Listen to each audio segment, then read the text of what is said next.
আজ আমি আপনাদের দেখাবো সরিষা দিয়ে কিভাবে আমের কাসুন্দি করা হয়। দেখুন আমার স্ত্রী আমের খোসা ছাড়িয়ে আমগুলি কাটছে।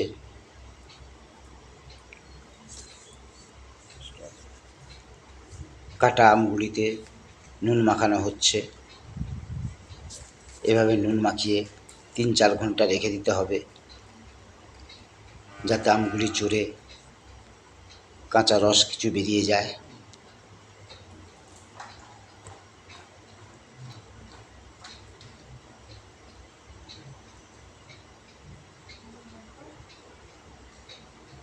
দেখতে পাচ্ছেন কাটা আমগুলি দেখাচ্ছে।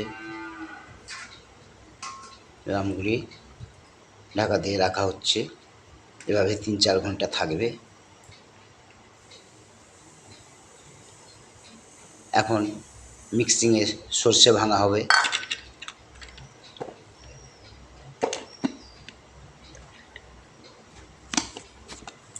মিক্সিংয়ে সর্ষেগুলি দিয়ে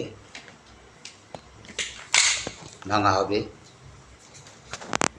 সর্ষেগুলি গুঁড়িয়ে মিহি করে নিতে হবে।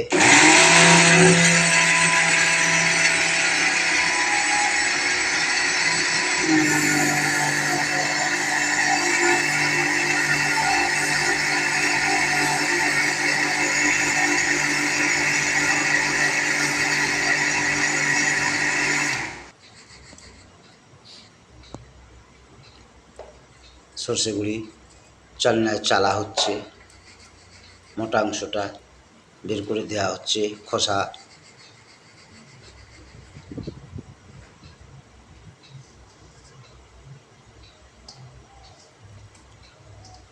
সর্ষে চালা হয়ে গেছে।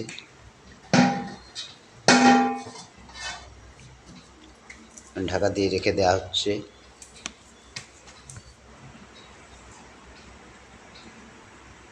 দেখুন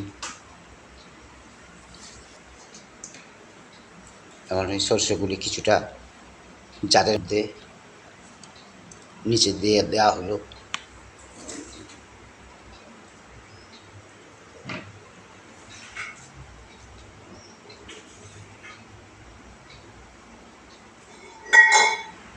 এখন আমি সেই কাটা আমগুলি এই হামাল দিশায় কিছুটা করে নেব, যাতে কাঁচা রসটি আরও ভালোভাবে বেরিয়ে যায় এবং জারে সর্ষে মাখানোর পরে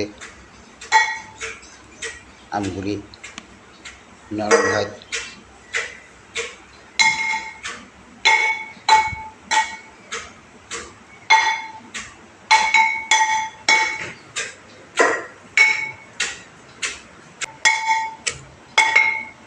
আমগুলি হামাল দিস্তায় থেঁতলে নিচ্ছি।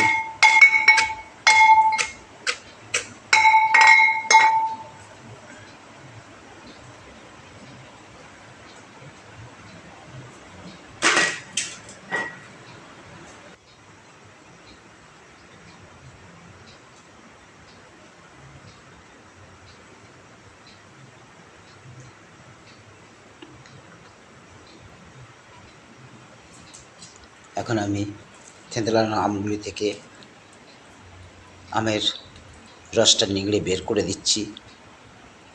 এই কাঁচা রসটা আমের মধ্যে বেশি থাকলে আমগুলি তাড়াতাড়ি নষ্ট হয়ে যাবে, তাই রসগুলিকে যতটা সম্ভব নিংড়ে বের করে দেওয়া হয়।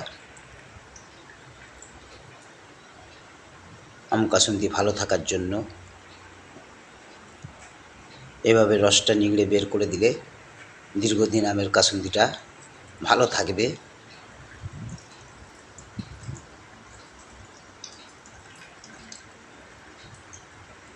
এক বছর পার হয়ে গেলেও কাসুন্দি নষ্ট হবে না।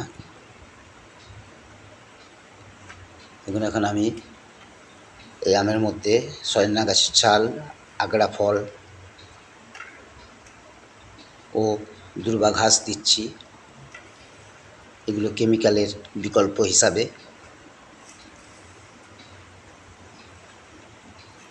এগুলি দেয়া থাকলে আমের কাসুন্দি দীর্ঘদিন ভালো থাকবে।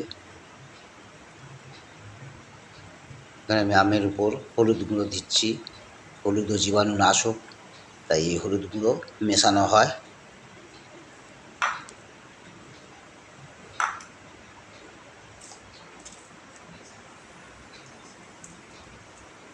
এরপর আমি আমগুলোকে এই গুঁড়া সর্ষে দিয়ে ভালোভাবে মাখিয়ে নিয়ে বয়েনে রাখছি।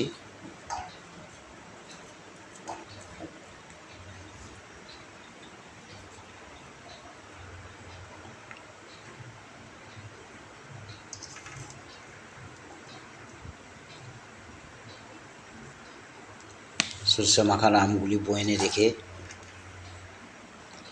মাঝে মাঝে চেপে দিচ্ছি যাতে সব কাটা আমগুলি বা মাখানো আমগুলি জারের মধ্যে ধরে যায়। এখন আমি জারের ঢাকনা এঁটে দিচ্ছি। কমপ্লিট হয়ে গেল আম কাসুন্দি।